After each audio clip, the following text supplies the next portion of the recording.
পাকিস্তানের এগেনস্টে টেস্ট জিতে ব্যাট হাতে দুর্দান্ত পারফর্ম করার কারণে মমিনুল জিতে নিলেন একটি স্কুটি, যার কারণে রীতিমতো খুশি বাকবাকুম করছে মুশফিকুর রহিম। মাঠের মধ্যে চালিয়ে দেখালেন মমিনুল হককে।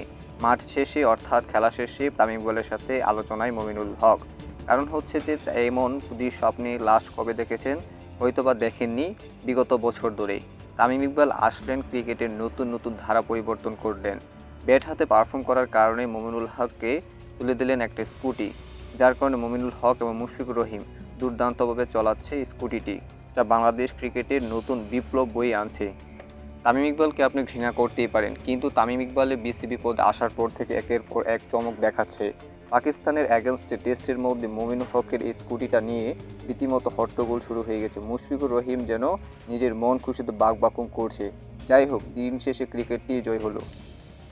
বিসিবি পদে তামিম ইকবাল আসার পর থেকে আপনার এইসব পদক্ষেপগুলি কেমন লেগেছে অবশ্যই মতামত জানাবেন।